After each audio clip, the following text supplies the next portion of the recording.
Hi, and welcome to our review of Star Trek The Next Generation. And this episode that we're reviewing is The Big Goodbye. This is Nerdirest Prime. There is Alan. Hello. Namir. Hello. And Lola. And we've been reviewing Star Trek The Next Generation in air date order. And today we're on episode 12. The Enterprise is approaching the Jaradan homeworld, an insect race that get their space panties in a real twist if you don't greet them in their ridiculously complicated language with perfect pronunciation. Picard is cramming for the task with Troy, and despite the threat of some graphic results, everyone thinks it's a good idea to procrastinate and go play make-believe in the holodeck. Picard runs the Dixon Hill Pulp Fiction detective story and is so astounded at the detail of the program that he gushes about it endlessly during a staff meeting about the Harada situation that apparently he doesn't consider an immediate concern, so rather than practicing his speech, he goes back into the holodeck with Data, Dr. Crusher, and a 20th century historian, Whalen, who is inexplicably stationed on the Enterprise. Why a 20th century deep space vessel needs a 20th century historian is not explained other than being convenient to the plot. The team go on to investigate a holodeck murder but are taken into the police station under suspicion. Meanwhile, the Harada scan the Enterprise as they approach their planet, and the energy from the scan mucks up the holodeck safety controls and locks the door, trapping Picard and the others. Wesley, once again, is sent into action after reading the holodeck manual that somehow makes him more qualified to fix the problem than the hundreds of Starfleet officers on board. In the holodeck, not realizing there is a problem, Whalen is shot for antagonizing a holographic gangster and is mortally wounded, shocking everyone into realizing that just got real. The Harada are growing impatient, and Wesley gets the holodeck door open with some risky technobabble. The holo gangsters think they are going to spread their organized crime empire to the 24th century, but quickly vanish when they try to leave the holodeck. Then, despite the stressful crisis that Picard just endured, and the fact that he was struggling with the Haradan greeting, he goes directly to the bridge and delivers a flawless greeting to the approval of the Harada and everyone on the bridge. Okay, so let's get everybody's first impressions on this episode. Let's start with Lola. So, don't laugh. I didn't even start. I liked this episode. I enjoyed the simplicity of the episode. It was very straightforward. Like it really focused on the whole holodeck thing, the holodeck problem, and also like the detective noir story that was happening in the holodeck. And I enjoyed that although the Jaradan meeting was really important and led to why Picard wanted like a small vacation in the holodeck in the first place, it was mostly like relegated to the background, which I liked because I enjoyed just focusing on the detective story. But on the other hand, because there wasn't a B story really, the episode was a bit slow. So yeah, I enjoyed this episode because this is probably I like the Where No Man's Gone Before, but this is like probably like the second one that's like really firing on all cylinders, where the characters are good, the writing is good, the ideas are interesting.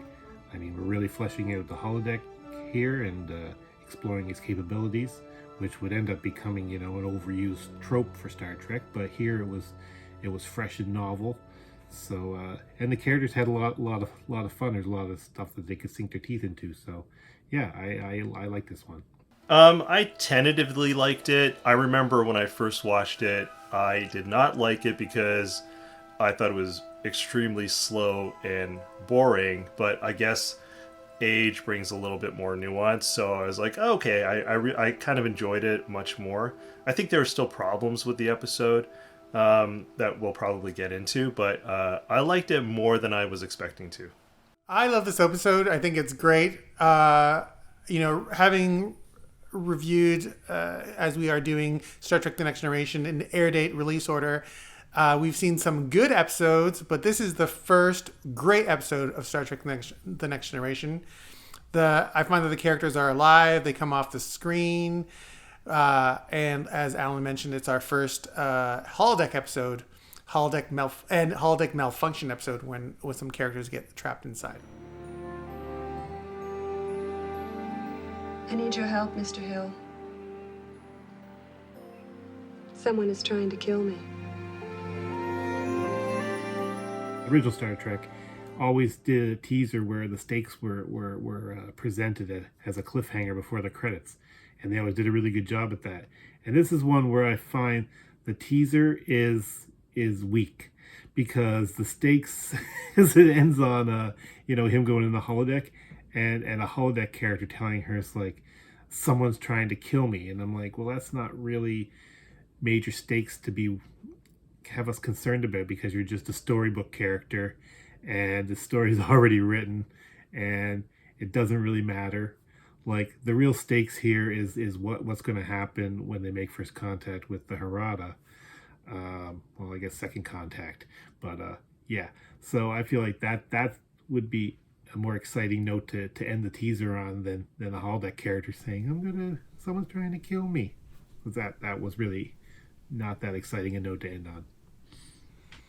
Yeah, and it's funny because, I mean, this episode is great, but I guess we're reviewing it, so it's the first time I was kind of looking at it critically, and it never occurred to me before, but in the first scene where Picard is trying to learn the Harada's language, I'm like, oh, he's trying to read the Harada written language, and wouldn't it make more sense for him just to learn the greeting phonetically? He doesn't need to learn like the hieroglyphics. The double bars indicate an elongated S sound.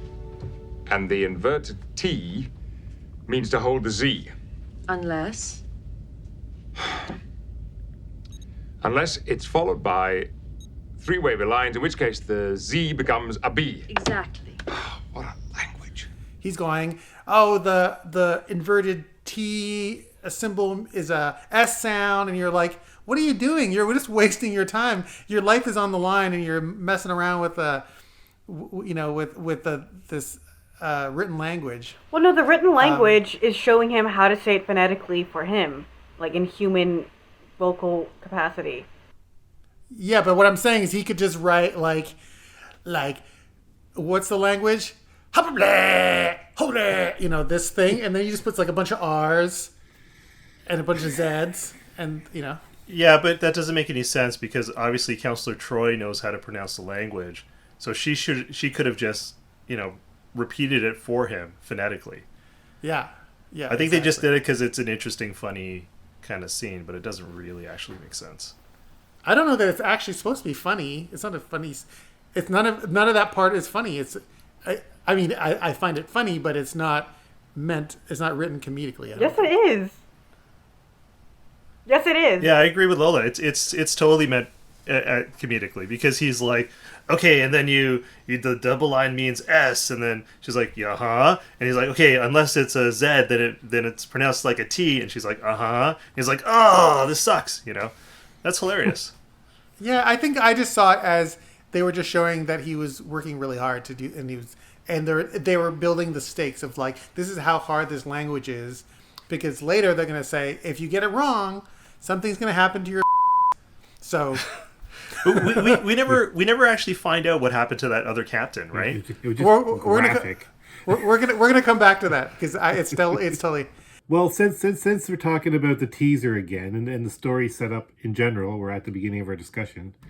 I questioned right away, why are they sending the Enterprise for this mission? I mean, I know in most episodes we don't see the families and all the civilians and scientists and all the thousands of people or 1,000 people that are on the ship, but I know that there's a lot of kids and families on this ship, and if there's the potential for this to go horribly wrong just because he says the word wrong, why are they bringing all these people with them? Like, wouldn't this be better for like a small science vessel to go make contact? And I didn't get that. I'm like, this seems like really risky to send all these innocent people possibly to some sort of graphic demise. But I feel like the consequences will be to the captain only. What do you guys think is the thing that's going to happen to him? It's a good question. I don't know, but I agree with you. I think it was just to the captain only, and I think he was horribly dismembered. Like, I think he was like graphically murdered, but they don't actually say it. But that's really the impression, Yeah, it's funny because it's the whole thing's played for laughs, but the implication is that's really horrible. So how is that funny? Okay, well then, if that's the case, and the families are all going to be fine, like, why is he, even though he's frustrated with the language, why does he think this is a good time to procrastinate when he doesn't have a grasp of what he's supposed to be doing? Because he needs to Like, relax. "Oh, geez, I can't handle this right now. I need to go relax. I need to go play make-believe and for a while, because I might be dead tomorrow because I don't know what this is about." Because seems like not a good idea right now. It's like, you really need to cram for this thing. Yeah. Sometimes if you're stressed to do something, you'll be more likely to mess it up. So I think he had it, but he was stressed about it.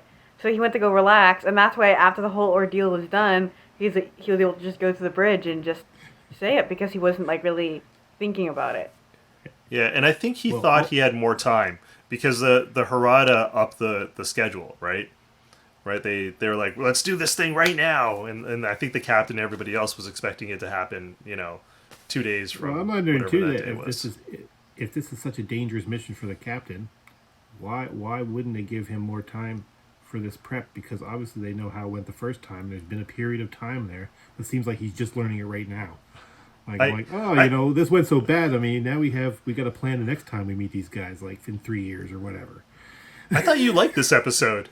Well, I do enjoy it. It is fun, but yeah, the logic of the setup, it escapes me. But well, and they specifically say that in the episode that he has 11 hours between the beginning of the episode and when he's supposed to meet the Harada. But why hasn't Starfleet been planning this and training people in this greeting like since the other one went horribly wrong? Well, I feel like they have. I feel like he didn't just start learning his lines that day. I think he'd been doing it for a couple of weeks, but he was still like it. Yeah, he really didn't act like it. He acted like he's been partying. He's like a frat guy. He's been partying all night. He's like, oh shit, I gotta exam in the morning. Let's ask our university student resident.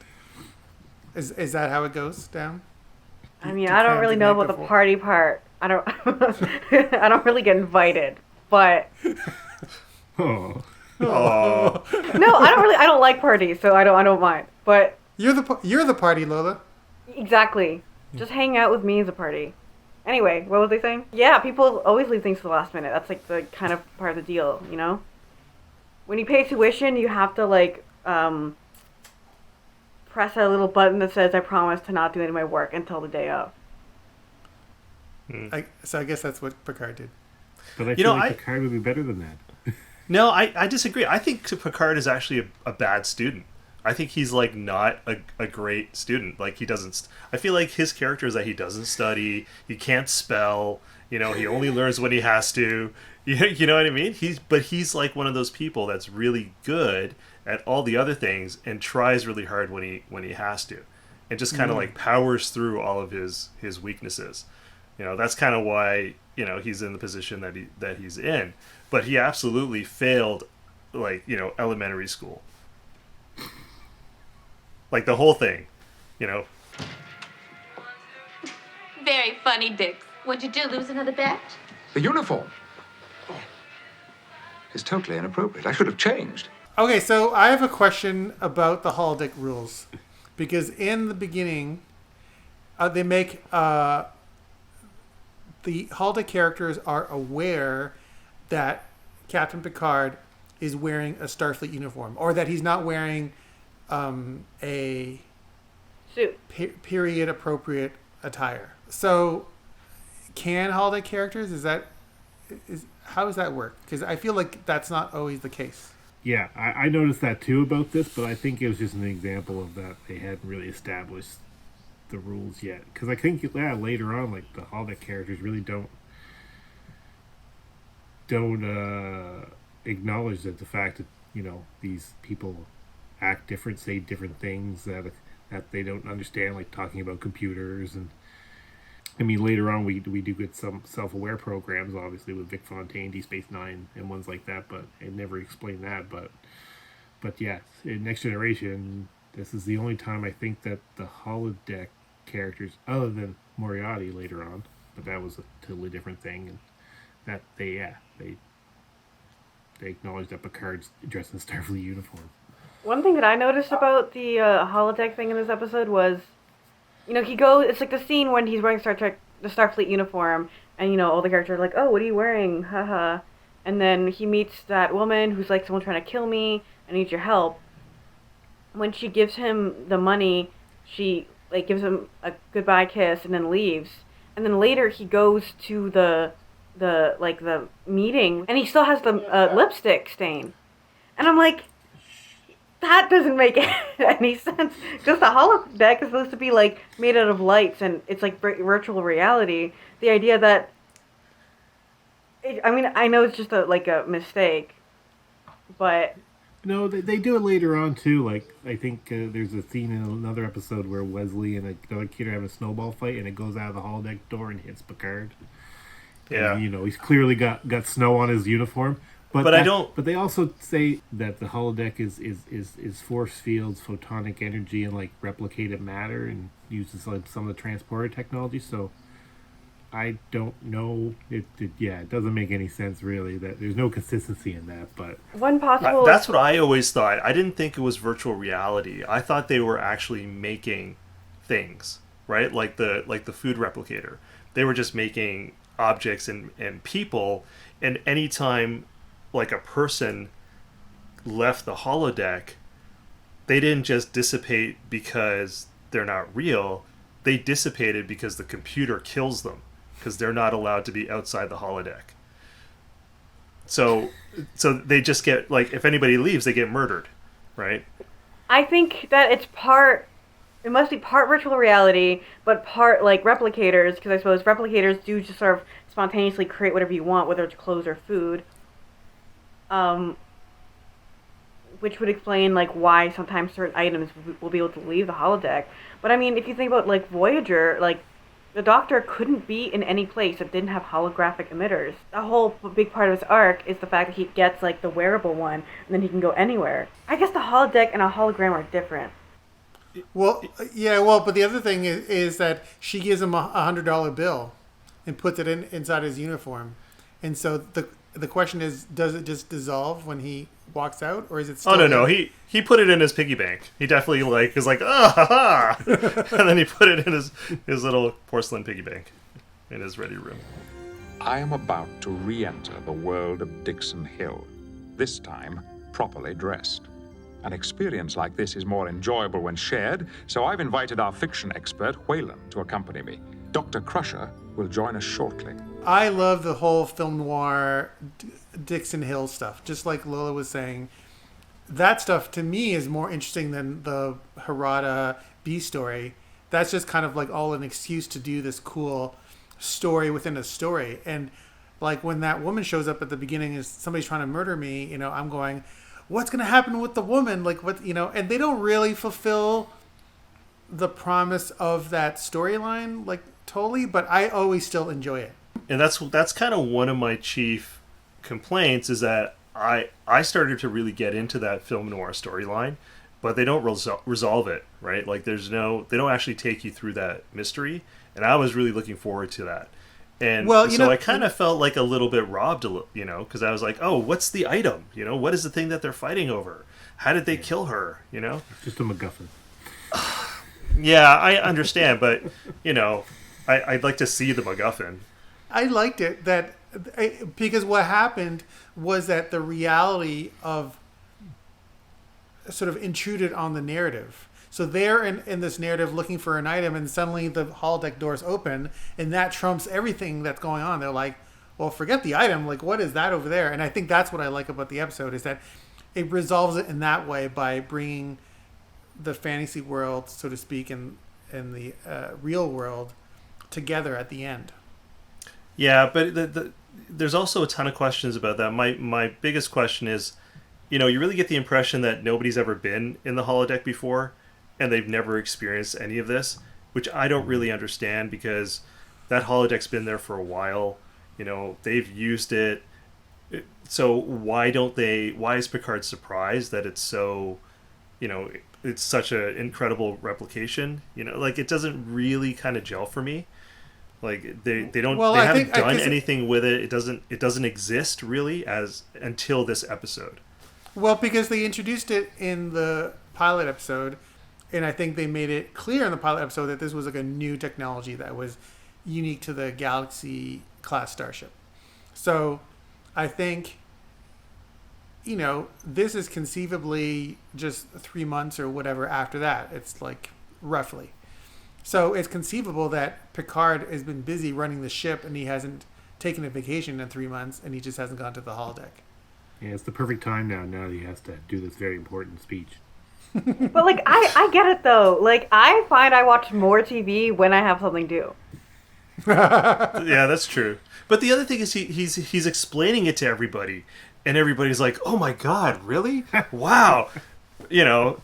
Oh, the Riker's like, "Nah, I've been there. I've had some good times in there."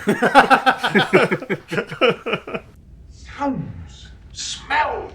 You make it sound so real. Well, that's how it felt. Incredible. And there's that moment when Crusher wipes off the lipstick off, and it's such a awkward, so unprofessional moment. You know, they're basically at work in a board meeting, and somebody in the board meeting is like wiping lipstick off the CEO in front of everybody else. But at the same time, I liked the moment because it humanized Picard. Well, again, this is another example of you know, we had this serious mission to undertake, and Picard just goes on and on and on about how great the holodeck is. Like, I looked at the window, I saw automobiles, and I'm like, it's like nobody's ever watched a movie or a show or anything. They read nobody's ever saw a picture of a car before.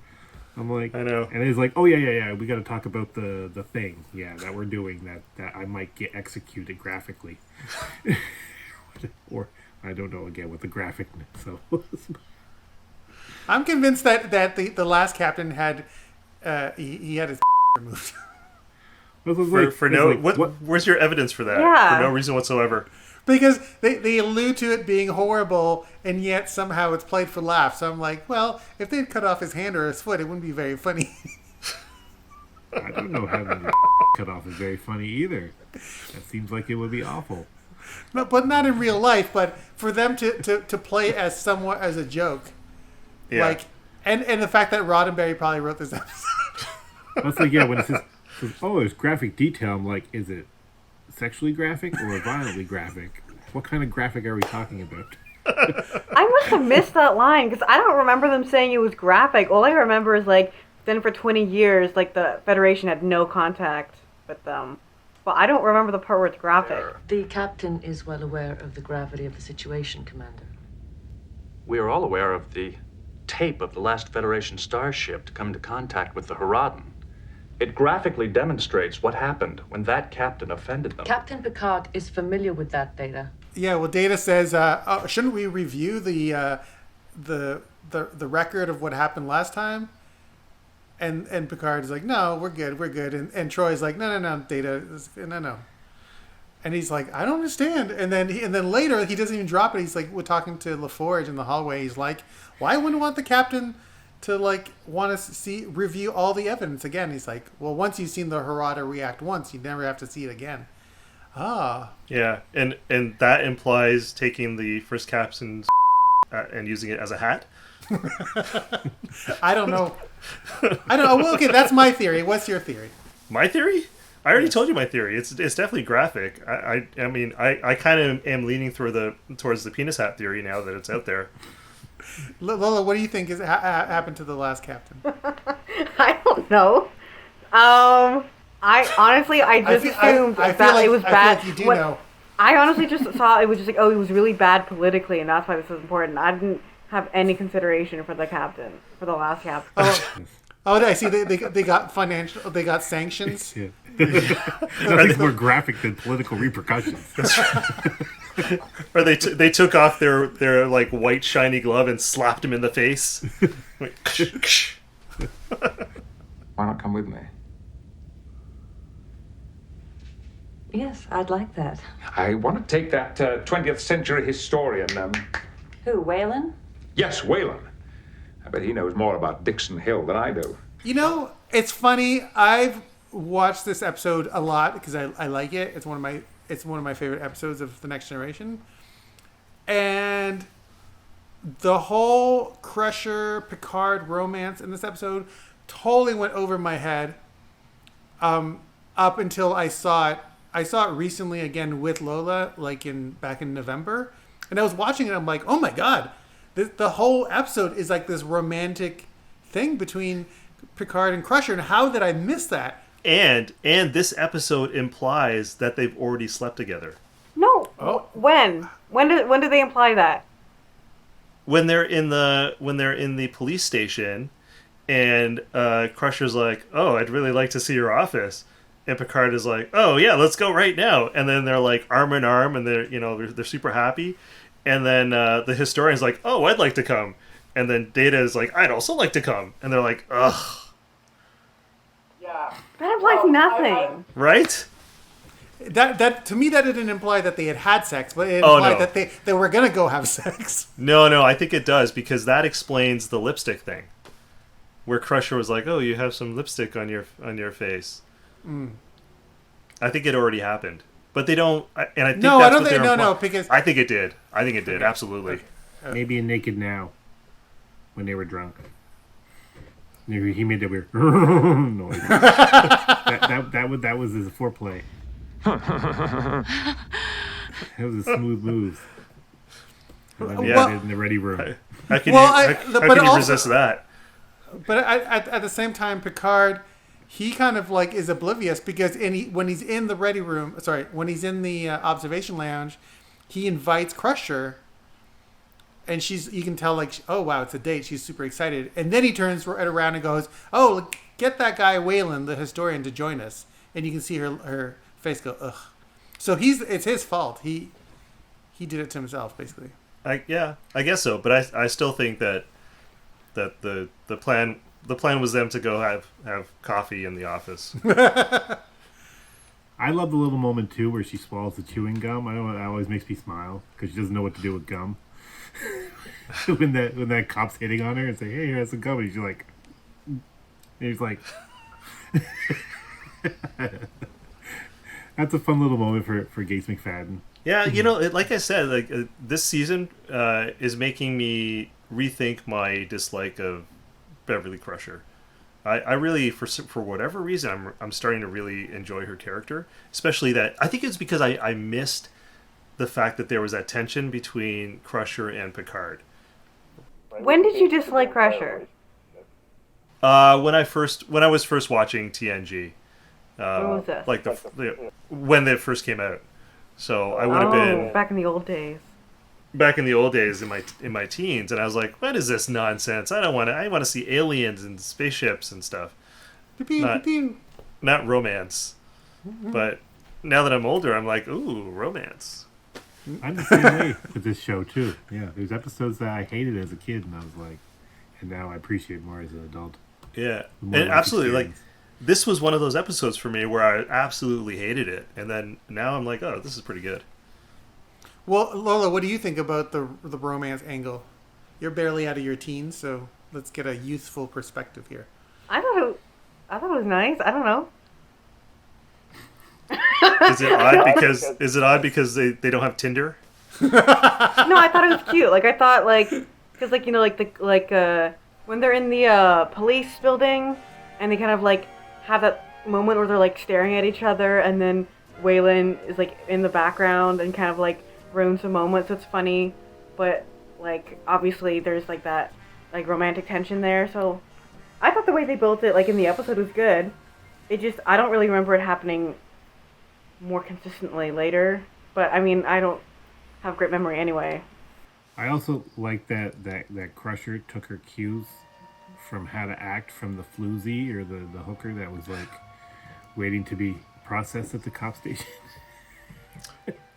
Alan, I don't think we can call them hookers anymore. I think they're called women of the night. Ladies in the evening. I like that scene though because I feel like she didn't know how she was supposed to act. So I also thought that was kind of cute where she's kind of like watching the other woman and kind of copying her, like, because she was sort of like learning about like, I don't know. I liked that little exchange. I don't really know why. I thought it was like a nice character moment. I liked it too, but I think there was a joke there where she didn't understand that the woman that she was taking her cues from was actually a prostitute. And then when they take her away, then she goes, wait a minute, I shouldn't be doing what she's doing. They might mistake me for a prostitute. Yeah, and or take me away, wherever she's going. They might. I guess she might not even have thought that she was a prostitute, but just the fact that they took her away, she was like, ugh, and she kind of covers herself up. And I think it's fun because they treat the characters in the holodeck a little bit like as if it was a time travel episode, and our characters are a fish out of water, and so that's fun. That's why I think this episode works so well. Again, it's like last week's with Haven and kind of the rom-com angle. Like, I feel like because this genre is an established genre that TV writers would be comfortable with, like the murder mystery or a period piece, that the writing became a lot more natural. Where I say when these writers do straight sci-fi, it always comes off as a little clumsy in these early episodes, but say when the story's centered around like a 20th century style plot line, it seems like it comes across as much better. They're more comfortable writing these scripts when the characters are more contemporary. Yeah, and TNG does a really good job of putting their characters in situations where they can develop, where they kind of reveal who they are based on their relationships and how they talk to each other. And I think they do it really well, and you can see them do it, more and more effectively with each episode. Like they're really finding their rhythm, and so far this is the episode that's done it the best. I find Star Trek in general to be very elastic, and it ends up being a container that you can put different things in it, and so you can do like a murder mystery, or you can do a rom-com, or you could do. And then on top of that, the holodeck opens it up for even more,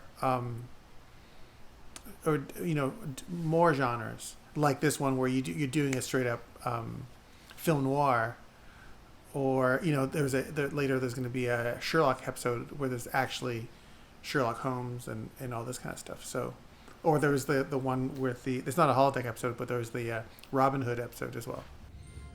Well. Shall we?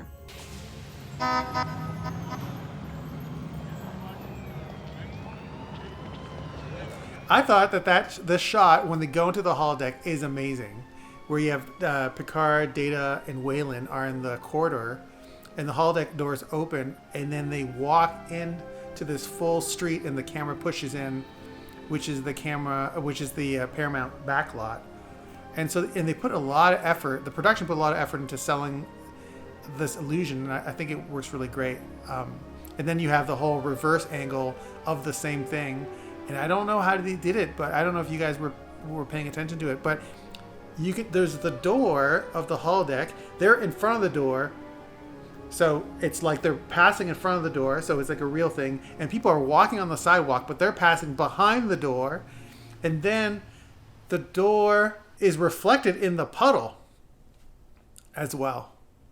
And then it disappears, and the people who are walking are just. It's like, I don't know how they did it. Like, it's 1987 technology, and it's blowing my mind. I think they probably just built a real holodeck.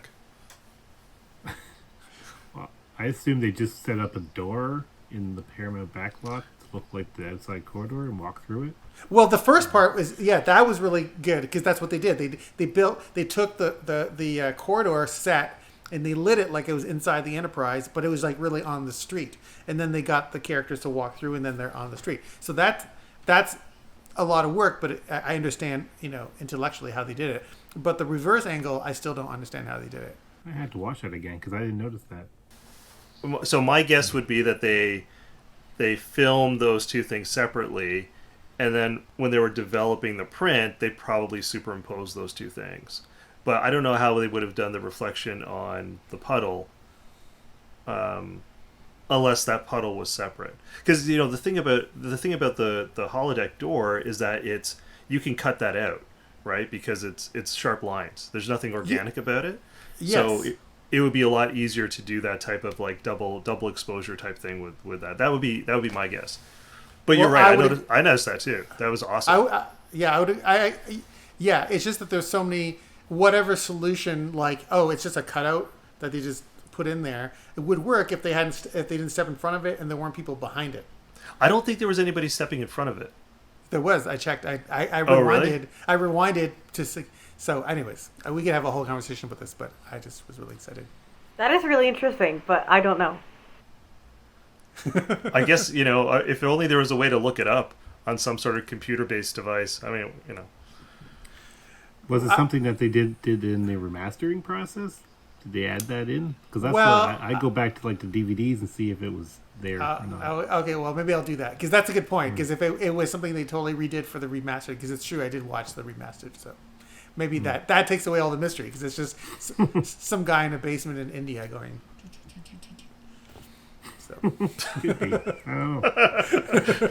I like Lucas's impression of how special effects works.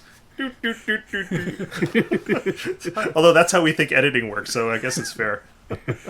No, he had a little pen. He was like erasing the. Oh, he's like doing the. Yeah. It was very sophisticated what I was miming. It wasn't like. It was like somebody with a tablet and a digital pen and a screen.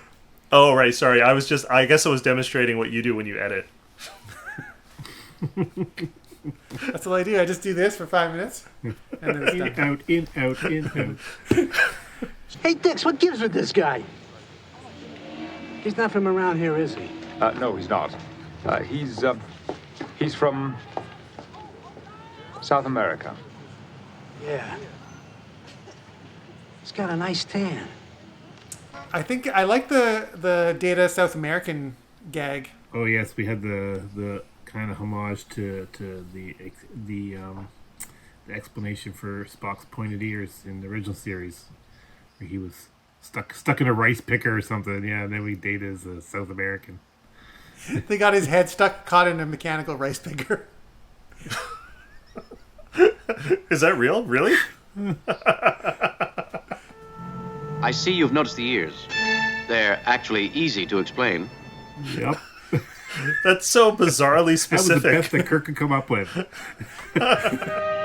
Perhaps the unfortunate accident I had as a child. The unfortunate accident he had as a child. He caught his head in a mechanical rice picker. A mechanical rice picker. And somehow it perfectly symmetrically stretched his ears out like this. Yeah. But I just love that joke where they just keep going like, yeah, South America. Oh, he's got a nice tan. Yeah, and Picard's reading like the baseball scores, and he's like, oh, DiMaggio is on a home run streak. DiMaggio streak reaches 37. DiMaggio, sir. Jolton Joe, the Yankee Clipper. I know it. Yeah, I was like, what is the point of Whalen on the Enterprise? That's like, because Picard's in the conference, like, I think we should get that 20th century historian Whalen to come see this. It's wonderful. And I'm like, why is there a 20th century historian on this ship? What purpose does he serve? Well, maybe he's not on the crew. Maybe he's from one of the families. And explain all the things that they're seeing in the 20th century. I know, and then Whalen's like, finally, it's my time to shine. And then he gets shot. Maybe he's like from one of the families, like, because not everyone on the Enterprise is a crew member. Maybe he's like just like some dad, and then Picard and Whalen like hung out in 10 Forward one time, and they were like, "You're cool," and then they decided to hang out. I guess. And the funny thing is, I'll buy into that. And it's funny because they call him a historian, but they also call him something else later in the episode. and I forget what they call him, but it's not a historian. Like something like a story. A gunshot victim? Give me the gun. Corpse number 1. Corpse. Well, actually, the whole gunshot thing, Crusher is kind of a bad doctor, because wouldn't you think that first of all, he gets shot and she puts like a tissue on the wound, and she's like, we gotta get to the medic room. What's it called? We gotta get to the room. Sick bay. We gotta get to sick bay. But it's like, none of the medical officers at Starfleet Academy were taught how to deal with wounds in the absence of technology. Like, they were only taught how to press buttons. Like, they weren't taught, like, anatomy, and that you have to put pressure on, like, wounds and things like that. Because she was just standing next to him holding his hand, going, we're losing him. Like, she didn't do anything. Well, I think in here, especially when it's a lady doctor, they're supposed to tear the bottom part of their dress off and then put pressure on the wound with that. Because dresses always tear apart really easily in TV when they need to do a field wound. T-shirts too, actually. They always rip something. I know. It's like I'm trying. If I rip my sleeve off right now, I don't think I could do it. Like, I want to see you try. Try a splint. Doctor? Splint. It's a very ancient concept. You take 2 flat pieces of wood or plastic, a bandage. The broken limb is kept immobile. That's crazy. That's not practicing medicine. You know, if it was Dr. Pulaski, she totally would have had that, like, we don't need to go to sick bay. I'm going to just do a full bullet removal right here with, like, a pen and a piece of paper. No, are you kidding me? She would have saved him and then punched everybody out with, like, one swing. She would have just been like, and then they would have been saved. We have a Pulaski fan in the house. Wait, who is this? I know I asked before, but where's Pulaski? What's she from? Star Trek. What Star Trek? Next Generation, the show we're watching. She's in season 2. Okay, so basically what happens is that there's season 1, and then Crusher's there, and then the writer's strike happens, and then season 2 comes around, and then Crusher is replaced by Pulaski. Well, Gates McFadden got fired, so they needed a new. But then she comes back. She comes back because I guess the rest of the cast rebelled or something.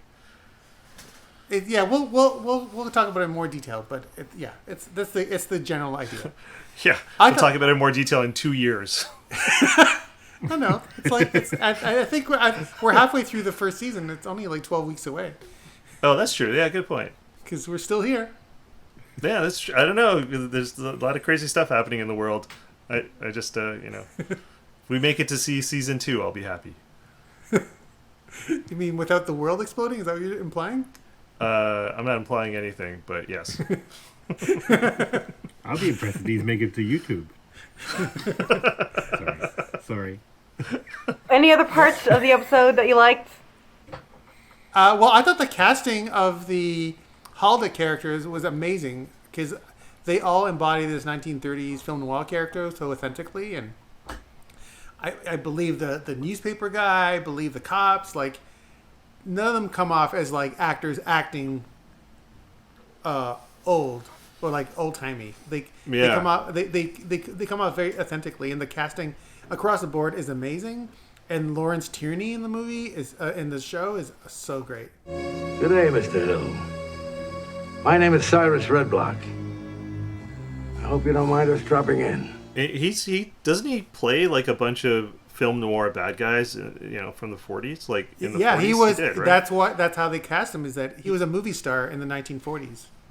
He played Dillinger, and the only reason that his career faltered is that he was kind of like a badass, and he was always getting in trouble with the law and getting arrested. So, it hurt his career. And then you're right, he was in Reservoir Dogs, and even on Reservoir Dogs, he got arrested because he was drunk and shot it at his nephew, and they had to bail him out so he could be in the movie. he shot at his nephew, really? Yeah. Oh man, it's not a stable dude. What was the name of Picard's partner? Like the film noir partner, like the other detective. Oh, I don't know his name, but Wasn't like the part where he's like, are my wife and kids still gonna be home after you guys leave? Like that was a bit like, it was like for a brief moment, it was like Blade Runner level kind of, am I real? Yeah. And Picard was like, I don't know, bye. Tell me something, Dix. When you've gone, will this world still exist? Will my wife and kids still be waiting for me at home? I kind of feel like that kind of stuff should have been flagged during holodeck user testing. You know, like, are we creating life? You know? Yeah, this is when it's inconsistent because he shouldn't be aware that he's not real. He should constantly, the holodeck characters are supposed to just believe their reality, and that they shouldn't question will their family be at home. They just will be because this is their reality and this is what they're programmed to think and feel. Like, you're right, because once Picard tells them, like, we're actually on a ship called the Enterprise, all the holodeck characters are like, oh yeah, that's crazy. Like, they just go with it. But I feel like that's a bit out of character considering they're supposed to be like a 1940s film noir movie type thing. It also doesn't make any sense because when they first arrive in the holodeck and the door opens in the middle of the street, everybody ignores it. So the only thing that I can figure is that the Harada probe energy screwed up everything and then gave them sentience. Maybe. That makes that actually makes a lot of sense. I hadn't thought of that, but yeah, it's not just. It's like the probe went in the computer and messed everything up, and one of the things it messed up was to give them sentience, which kind of makes sense.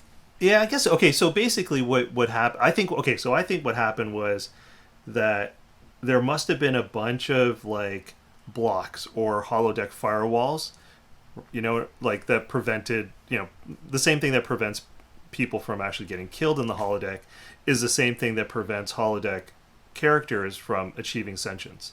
Like, if left to their own devices, they would get there. Mm-hmm. And so the Jaradan probe basically removed all of that stuff. It's Harada. Well, I got a Harada for you. What does that mean? I don't know. Something graphic is going to happen. Yeah, exactly. That's right. Exactly. I've got a new piece of headwear. Oh, my.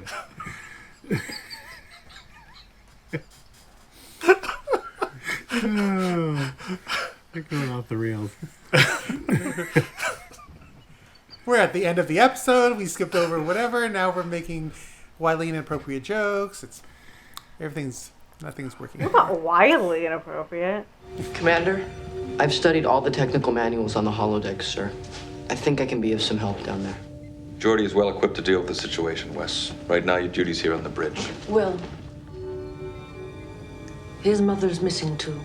They set up Wesley as the savior again. It's like, Commander Riker, can I help? No, Wesley, go to your room. Wesley's the one who fixes everything. Like, Geordi lets Wesley go into the holodeck computer and look himself. That's LaForge's job. Anyways, and Geordi's like, oh yeah, slow down, make sure you don't miss anything. But it's like right now isn't the time to train Wesley and encourage him. I feel like Geordi should be the one they can control and being like, okay, I'm chief engineer here. I'm gonna deal with this literal emergency. But he's not chief engineer. He's just not. a pilot. Yeah. He's a blind pilot and a boy. This is the two people they send to save the day. Wait, doesn't Geordi become chief engineer at some Geordi point? shouldn't be there at all. And then a couple of techs show up later on. So well, Geordi should be there. Geordi should be there more than Wesley should be there. Wesley should be over his shoulder watching. He should not be like, I'm in charge now. Yeah, Lola's totally right. He should not be this should not be training day for Wesley. No. Don't forget, he just read the holodeck manuals. Oh, yeah, you're right. I'm sorry. Yeah. Bedtime so much reading. Practical knowledge comes from that. Yeah, exactly. Do you guys notice that LaForge gets lippy with Riker? And it's the first time I noticed that. We're running out of time. The Harada will expect the captain's greeting. Well, you may have to stall him.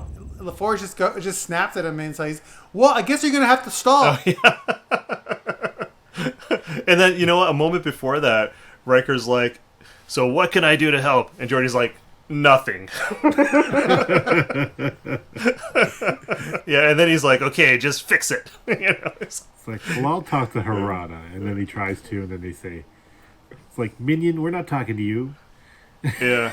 Yeah, Riker just, he just plays that situation so wrong, He's like, he demands stuff from them. He's like yelling at them. He does not come off well again in this episode. I think it's funny too, and I don't know if that was intentional. Was that I don't know. Has Data been established yet that he can mimic other people's voices, or is that like that was done? That wasn't done in the pilot episode. Yeah. Yeah. So it's funny. It's like Data's a computer. Why couldn't you just program him with the proper linguistics to deliver the greeting in Picard's voice? Because there's no visual contact. Yeah. So I'm like, but it's convenient that he's trapped in the holodeck with Picard, so they can't even explore that option. Yeah, I would say it's very inconvenient. I guess Data didn't realize that the budget wasn't big enough to have a Harada on camera. Yeah, they couldn't show the big beehive, that insectoid or whatever it's supposed to be. I mean, that's implied. Did they say that it's an insect race? Yes. Yep. Oh. Maybe it's a caterpillar. See, this would have been a good opportunity to use like the makeup for the Soleil from like 3 episodes ago or whatever. That was just wasted on that stupid episode with the delegations on board. Because that was such cool makeup, and it was wasted it. Like that could have been a cool alien makeup for this episode, but. Can we talk about the biggest problem that I have with this episode and the holodeck rules? I don't want to keep going over it, but okay. So my biggest problem is when Wesley's like, if we turn off the holodeck, everyone's gonna die. Well, they didn't know what was going on because that weird energy has mucked up the system. So maybe they were now somehow integrated into the program because again, the holodeck works on matter and energy. So maybe they would get digitized. I don't know. But the holodeck didn't create them.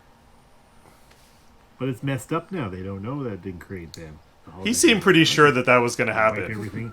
I was going to suck all the matter out of this room and reconstitute it later on. No. I mean, the more and more when you think about the holodeck, you're like, this is dangerous.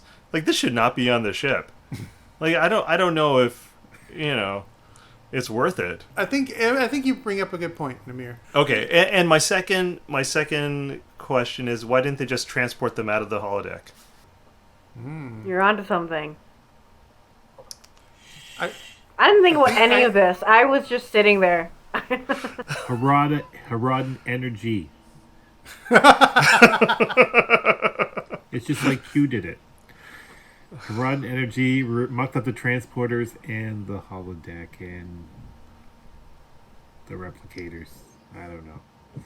What do you guys think of the scene? Remember when like Wesley's trying to convince Riker to let him go help, and Riker's like no, but then Deanna comes in and she's like, well, remember his mother's missing too, and it's like they're not missing. We know exactly what room they're all in. They're in one place, and I just remember like that one line is what stuck with me. Yeah, I need to say something. Yeah. Well, and the thing is that if Wesley like screwed that up and they all like vanished, if Data, Picard, and Crusher all vanished, were destroyed in the holodeck, like how would Riker ever explain that to Starfleet? So what process did you go through to recover? It's like, well, we let a teenager in charge of them. Yeah. Did you call the holodeck engineers? Did you call the maintenance people? No, we used a teenager with glasses. He told us that he knew what he was doing. He read the manual. I did not give him a test. I just assumed that he knew what he was talking about. Also, Wesley was in the beginning when they had the board meeting. Wesley was there, but he's just an ensign. Did you guys notice that too? Yeah, and then he had to watch his mom flirt with the captain. Exactly. He has to hang out with his new stepdad. I'm afraid your son broke the 11th commandment. Thou shalt not steal. That's crazy. Bart's not a shoplifter. He's just a little boy. Oh, sure. Do you know that Lawrence Tierney also played the try and save security guard in The Simpsons? I did. Detective Don Brodka. Did he really? I didn't know that. That's great. Yeah. He was honestly the best part of this episode. He was fantastic. He's so good. And the guy that plays that Peter Lorre type character, oh man, so good. Yeah, they're both so good. And I think that the story it's based off is the Maltese Falcon.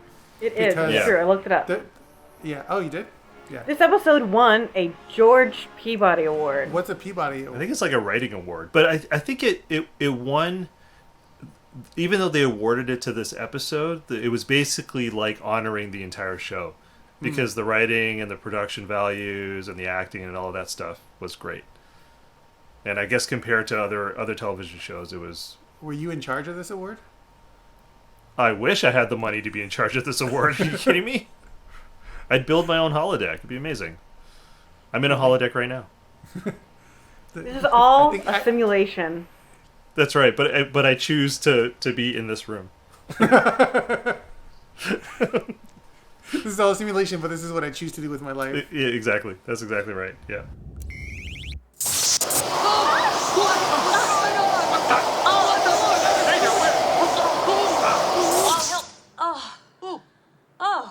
I love that moment where they do the when they're trying to fix the holodeck, and then suddenly the environment switches to like the North Pole, and then switches back. Yeah, that was great. Why do they still have snow on them when it switches back? I don't know, but it's really cool. It's a good scene, Alan. It is cool, but it doesn't make any sense. Anyway. I think real life very little makes sense. This episode just had a lot of people trying to feel their way out for what this holodeck, how it works, and what it can do, and it's kind of like early TOS where people would say, we're traveling at time warp factor 9, and then they started calling it just warp 9. They just didn't know what the established rules were yet. Or calling them instead of Starfleet, it was Space Central. Instead of Vulcans, it was Vulcanians. Yeah, exactly. So, I can forgive them for the, feeling stuff out. I'm pretty sure that in the very first episode, when Riker goes in and grabs Data from the holodeck, Data mentions something about it just being about things, like you're not able to actually replicate people. But I don't know, I might be making that up. But I remember thinking, oh, that's weird. I don't know, I'm going to look that up. Well, if you think about it, the replicator, the holodeck, and the transporters are all very similar technology. They just because a transporter can get rid of a person and put them somewhere else by rearranging their atoms. The replicator can just create things out of thin air. I guess replicating atoms. And oh my gosh, yeah, we already established that's what happens to their poop. It turns into food. Stop. And then the holodeck is part light in virtual reality, but also clearly part replicator, because sometimes you can leave with things from the holodeck. So if you think about it, if you can rearrange a human being and their consciousness and put them in different places and they're totally fine, you can totally just create a whole person in the holodeck. That's 100% possible. And in the Sherlock episode, they do create an AI so powerful that he is basically a real person who's able to access Enterprise information, or even the Doctor and Voyager again. He's a full person, except these are all you can create people. They just don't do it because it's wouldn't be right. But the programs these Star Trek computers can create are so complex that they're AI. They're the holodeck might be the most powerful technology in the entire universe, because it can create anything. Really, they should be able to create entire spaceships in there, right? Couldn't they just create another Enterprise in a big enough holodeck? Well, the holodeck doesn't have to be big itself. It just gives the illusion of No. But my point is, they could build an entire additional starship and then float it out into the real world outside the holodeck, and then they have a starship. No, it doesn't work that way, because things in the holodeck can't exist outside of the holodeck. Yes, but they can. As has been established in this episode. Is that what you're talking about? Oh, they can. The only things that can go outside the holodeck are lipstick and snow. Exactly. Well, it's interesting that the holodeck characters disappear after they've left the holodeck instead of at the threshold. Well, that's what I'm saying. I think they are murdered by the computer. Right? Because the computer's like, you cannot exist outside the holodeck. I'm gonna dissipate you, or deatomize I like you. that. I never thought of it that way, but that makes a lot of sense. Because we've established in later episodes where in Ship in a Bottle, I think Picard throws a book out the holodeck, and as the book passes the threshold, it just vaporizes or disintegrates. And that's typically what they show in the show. And Voyager's the same way. So remember, this is the only one where they actually exist outside and they slowly fade away. Remember the doctor puts his arm out, and then his whole arm disappears. That's in season 2. What's the name of that episode? The one where he's not sure if he's a hologram or not? Projections. That's the one. And did you guys notice that two holodeck characters speak to Picard in French? Au revoir. Au revoir. Bonne chance, mon ami. Yes. What? One girl, the woman says au revoir, and the other guy says. Picard's like, what? I'm British. What's the second thing? Cyrus Redblock says au revoir et bonne chance on his way out the door. So I thought it was interesting that they. Well, it's because the holodeck knows about Captain Picard's French heritage, and they really want to connect him to his roots. Or they know that he's actually British. See, Lola, you've missed the Picard episode where they established the reason that Picard has a British accent is that his family after World War II, or at some point his family went to England for like 3 centuries before they came back to France, and that's why they speak with a British accent. Exactly. I think if your family has been in a country for 300 years, you're from that country. That's the best thing that could ever be said about that. Exactly. I guess, yeah, because I'm an O'Neill, I should have an Irish accent. I want to hear you have an Irish accent. Well, my lucky charms. Oh my god, that was amazing. Oh man.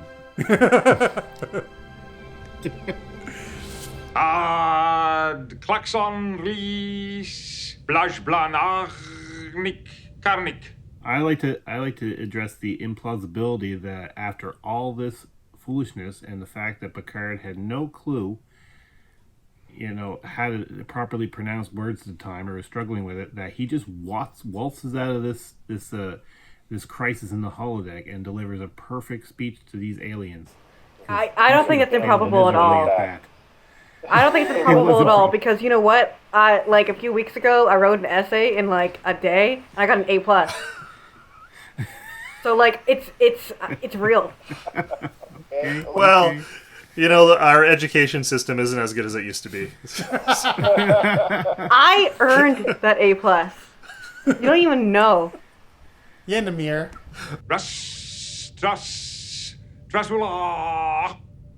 You know what? It's like he looks like he's having a stroke in some parts of it. That scene is hilarious. I love that scene. I kind of agree with Lola. Like, I think that scene is a whole point of the episode, right? Like, he's in the beginning, he's overthinking it, right? And that's not his character, right? His character is like very much, he operates a lot on instinct, right? But he makes really sound decisions because he has a lot of experience, right? So I think that's the whole point, was that he just walks right in there and he's confident he's got it, and he reels it out. But he would only have been able to do that because of the holodeck experience. That's right. He almost just died, so he doesn't care anymore. He doesn't care, yeah. Exactly. Well, I like how the Harada kind of makes him sweat too, where he delivers it and then there's a long awkward pause. I'm like, it's like, oh, is something graphic going to happen now? And it's like, oh, you honor us by doing our greeting properly. Thank you. Although they're on separate ships, so nothing graphic would happen. You know what? This is what I would imagine. This is what I would imagine. I would imagine this awkward pause, and then they transport his whole body away, but leave his head. I was gonna say just transport away his skin.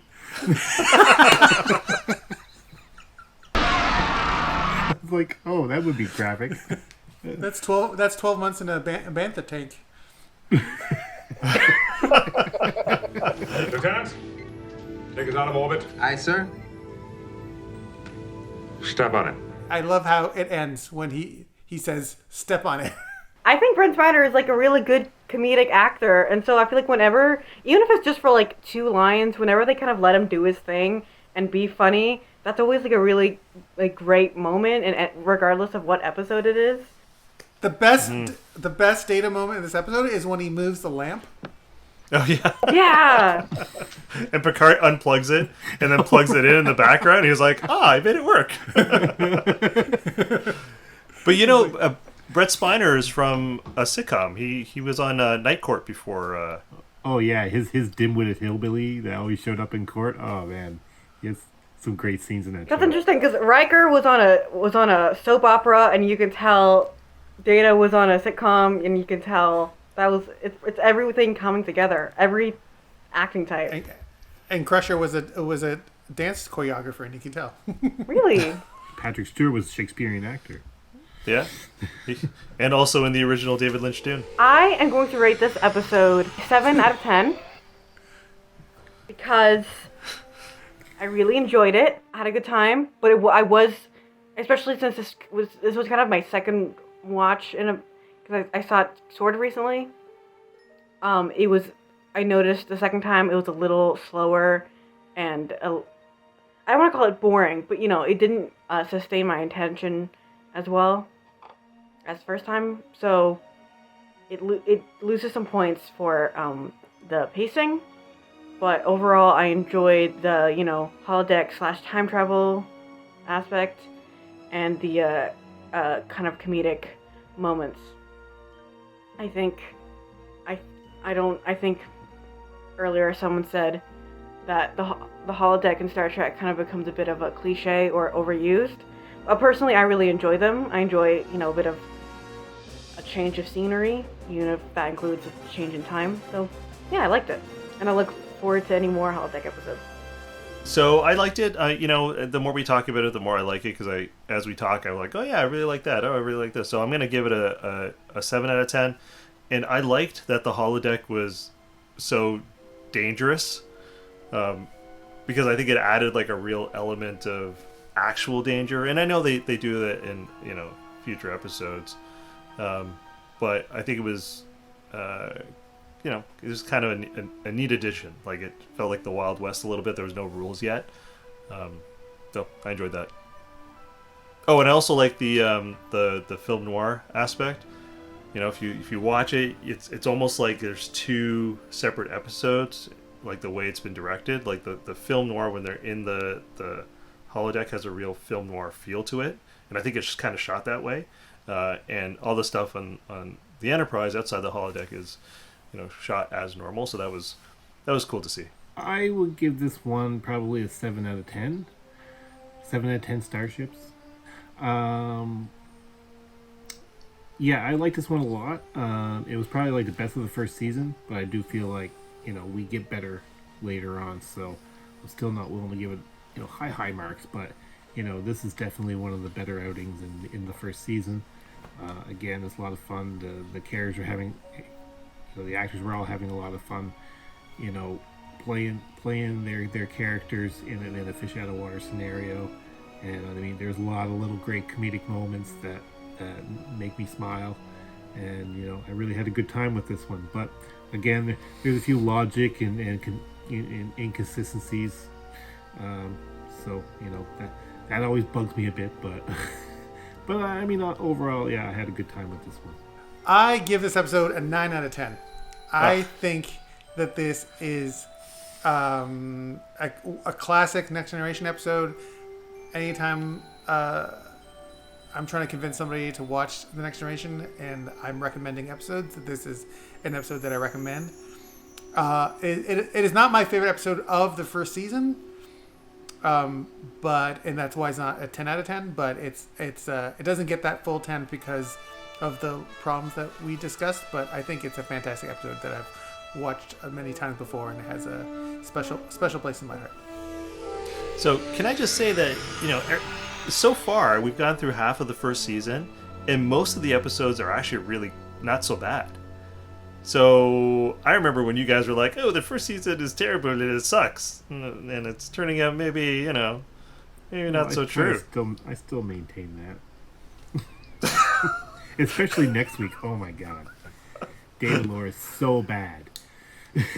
Datalore's not that bad. I like Datalore. Oh man. Okay. Well, but you know what's funny? What's funny is that all the episodes that I see, I'm always surprised when Alan says, "Oh, that episode's so bad," because when Alan would come over, those were the episodes we watched. We watched Datalore. They're fun to watch. It's like watching Moonfall because it's so stupid that you're having a good time making fun of it, but it makes no sense. The characters are all so stupid in Datalore, like it's ridiculous. Okay. Well, but you'll see. I just want to, I watched Moonfall on Alan's recommendation, and I'm shocked that movie wasn't nominated for something. It's so good. it's like, oh man, it was. I enjoyed that movie so much. It was a good time, but it was so bad. Okay, so we'll be back next week to do Alan's favorite episode, Datalore. A 9 out of 10 for this episode is ridiculous. Yeah, you might want to redo that. I think you might want to redo that. I think you guys need to redo your ratings. No, I feel like we got better stuff coming, like season 3 and 4. Yeah, you can't. You put the bar too high. There. Yeah, we're gonna have to start rating out of 20. If you liked this video, please consider giving this video a like, a comment, and if you're interested in more of our Star Trek related content, subscribe and live long and prosper. Before you're graphically dismembered.